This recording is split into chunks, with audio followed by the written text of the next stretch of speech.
The other thing that I think is discussed quite often in the pursuit of weight loss is fasted over non-fasted cardio. Mm. It's something that I try to explain to people. Like a lot of testing has been done on this model. Yeah, yeah, So if they do fasted cardio, they're essentially saying first thing in the morning, do that. Cortisol levels potentially higher, so we've got the higher potential for um, energy mobilization. We During the actual cardio event itself, we have a higher burning profile of body fat. But if calories are equal throughout the course of the day, the total net amount of fat burnt will be the same. yeah, 100%. So That's it. for me, then we have to look at what out of those two models, fasted or non-fasted. So we talk about the indirect Yeah, effect of these things. So if you feel more energetic with yeah, like slightly fed and do your cardio, then by proxy that is going to result in higher metabolism because you're going to burn more yeah. calories because you're going to be able to go level 17 on the cross trainer for a little bit longer or for a higher RPE than what you would fasted with a lower energy profile. So for me, I always say to people, if you feel great with fasted cardio, Yeah. fill your boots, but don't think that you are weaponizing something extra by doing that. Yeah. If I was to do it, I would always select fasted because I don't like feeling particularly hungry. I'm quite happy to feel fueled. I think there's also that psychological element for me. If I feel fueled or there's food in, then I end up being more energetic. So again, this is a fascinating conversation because like people arrive at the right answer, but for the wrong reason Yeah, sometimes, right? And I get that this is the difference between knowledge and wisdom, right? I think that's that classic sort of comment about knowing that a tomato is a fruit, but knowing not to put it in a fruit salad, right? yeah, Um, a very similar analogy, again, if you'll keep indulging me, is people that eat breakfast are typically healthier weight and lose weight, right? More effective than people that don't eat breakfast, right?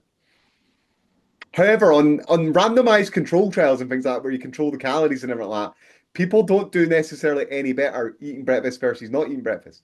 yeah, It's just one of those things, right? Like when you match the calories, if you match that, it doesn't necessarily matter. On the fasting thing, the only thing I say is when you wake up first thing in the morning, again, that's when I like to do my cardio as well. Just practically, I just get it done outside the way.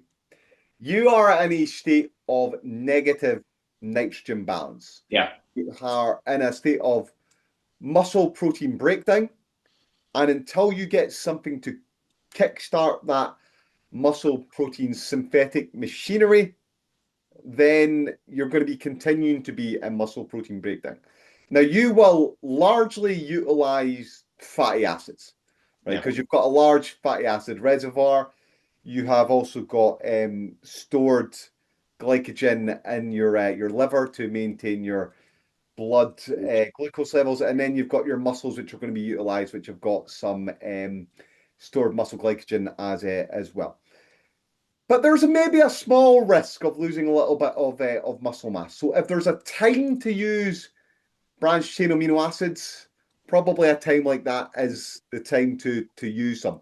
However, again, the research on this, it's I don't know if there's even a dozen studies that have looked at this. Well, I think You what you mentioned know what I are mean? the MPB and MPS. Yeah, yeah, If we look at the net numbers, so if you're in a MPS net positive over that yeah, 24-hour period, it's probably not going to be at a detriment for you to do complete fasted cardio. Yes, the response during that session or that bout of exercise will be an increased muscle protein breakdown, but as long as you're covering any sort of significant damage, it shouldn't be too much of a problem. So you're not going to. I don't think that you'd be a smaller bodybuilder if that was the only change in variables between 2 points. yeah. Do you know, see 10 years ago, James, I'd have been like absolutely against you, being like, no, no, no, you have Yeah. to, you need them. But see now, I'm just like, I don't know. I No. genuinely don't know. And it's probably the sort of thing that I could change my mind on two or three times in the same day because I don't know the answer to Yeah, this particular question. So I'd love to see some good research being done on it because it could be the MPS over 24 hours yeah, actually what matters, yeah, even that sleeping period. And there used to be this idea that we should all be having casein shakes before we go to bed because that's going to keep muscle protein synthesis going overnight, and that's really what we want to do. Incidentally, there's a strategy to help you stay fuller for longer. Just the type of protein you're going to have, but I don't know how much of a difference it really makes. And oh gosh, I was just thinking something there. The other thing, of course, right, is that again, I talked about this right at the start, right? If you've got to run away from a lion, one of the things your body does is it mobilizes fuel stores. But one of the other things it does is it down regulates things like muscle protein synthesis and it up regulates things like muscle protein breakdown. And it does this on purpose because muscle protein synthesis is an energy expensive process. yeah. That's right. Costs you energy to build more tissue. And the last thing you want to be doing when you're running away from a lion is worrying about the future. You don't need to be making new cells and all that sort of stuff because you might not survive running away from the lion. So you switch all that stuff off. You've also only got so much blood and you're putting that blood to your working muscles. Now, some people's exercise intensity is shit, right? Yeah, they are they are literally lumbering through sessions doing fuck all, right? And they can sit between sets and drink branched amino acids and stuff like that when they're working out. But if you've got your heart rate up and everything like that, all that's happening is well, you may as well have just had the amino acids when you finished anyway. Because by the time they're probably getting utilized effectively, it's when you finish the workout anyway, right?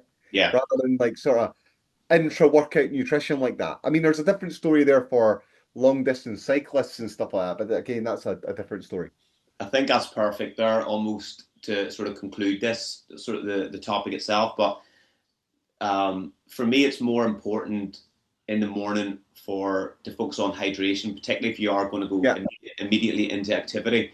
So, like, and the other debate then is, should we be taking electrolytes and all these? And for me, again, if you're eating whole foods, the reality is no.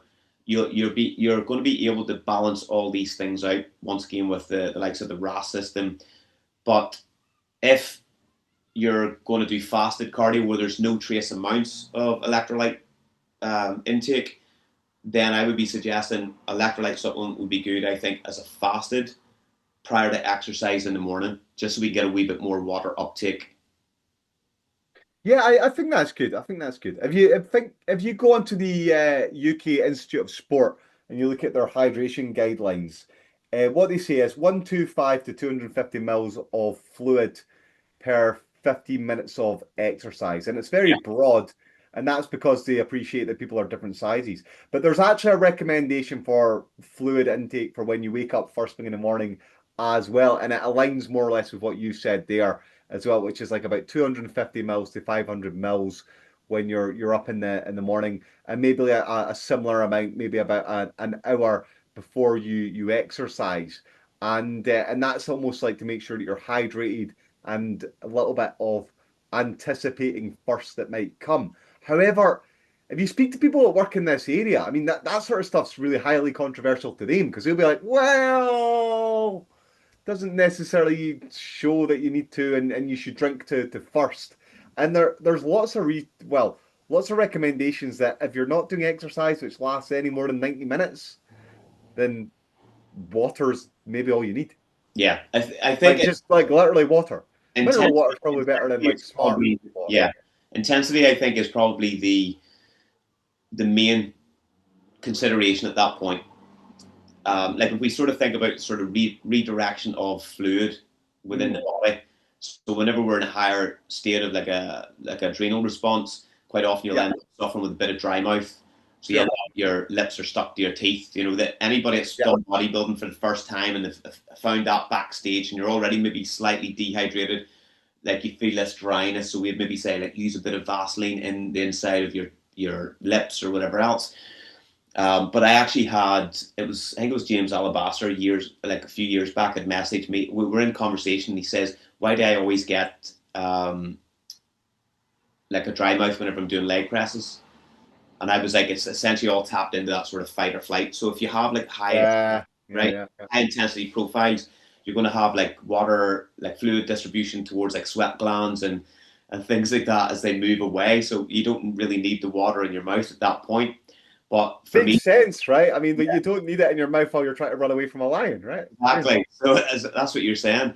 So I think in terms of, I always say to people, before you do anything that requires a lot of thought, get comfortable before you get uncomfortable. So take out Yeah, the that's things good. that are potentially going to be most distracting. And thirst, vasopressin, once we get this sort of thirst trigger, thirst response, quite often signaling from maybe things like the baroreceptors in the heart back towards the hypothalamus. We're going to have these sort of signaling processes. We're going to go, here, dude, would you fancy having something to drink here? And you don't, like, for me, I don't want to be experiencing any of those sensations whenever I'm thinking about, getting underneath a barbell, heavy barbell, Yeah, and yeah. box. So get comfortable before you get uncomfortable, well warmed up, well hydrated, making sure that you've got really good mental focus and clarity at that moment, no Mhm. distractions, you're good to go. So it is, I think, only like if you're training at a lower intensity or it's low steady state cardio, you probably don't even need any of it physiologically. But if you're training hard, get the hydration sorted first. Yeah, 100%. I totally agree. I'll tell you something cool, actually. You might not have come across this. So there was this idea of carbohydrate mouth rinse. Have you heard of this? Mm. Is this So to do with the receptors in the tongue? yeah, yeah. So I mean, you can find this stuff. It's not difficult to find. Anyone that's listening to this can look this up. So what you do is it's a carbohydrate solution, low carb. There's maybe only about 5 to 6 grams per. I think it's about 50 mil of carbohydrate fluid all in, little sachet. And what you do is you drink it. Well, you don't drink it. You put it in your mouth. You swirl it around a Yeah. little bit, rinse your mouth, and then you spit it out. Right. From there. And you might think like, well, why spit it out? Why not just drink it, right? But effectively, what you're doing is, as you say, is you've got receptors in your mouth which detect the carbohydrate, and what it does is it reduces your rate of perceived exertion. And I remember being at the ISENC conference, the International Society of Exercise Nutrition, I think it is. Well, whatever, right? And I was thinking, like, what's the use case of this? Because they had like Formula One drivers and well, it wasn't Formula One, NASCAR drivers there, like, and the guy was like, "Oh, I take this stuff, it's great," and all. I was like, "Why not just drink the fluids and so on, right?" But then I was thinking, right, maybe a boxer, for example, right? You always see them putting water in their mouth and spitting out, right? Because they're getting punched in the stomach the whole time, right? There's no way you want to have a whole load of fluid in you from there. And I thought, well, maybe from a bodybuilding perspective, but then I thought you're maybe getting into dangerous territory there, whereby you're swirling carbohydrates in your mouth, spitting them out, and that you're really starting to move into binge eating disorders and stuff like that. I once knew a guy, he was called Phil, that would suck pizzas and then spit out the flavors. I was like, mate, That's a you, different level. you need to not do this. Yeah. Yes, this is not for you. But yeah, carbohydrate mouth rinse. If you can think of a reason why you wouldn't just drink the fluid, Yeah. then you can tell me it. But yeah, that's a strategy. Reduces your rate of perceived exertion. There's probably some sublingual absorption as well of the Oh, yeah. carbohydrate. Not much, but there'll be a little bit for sure.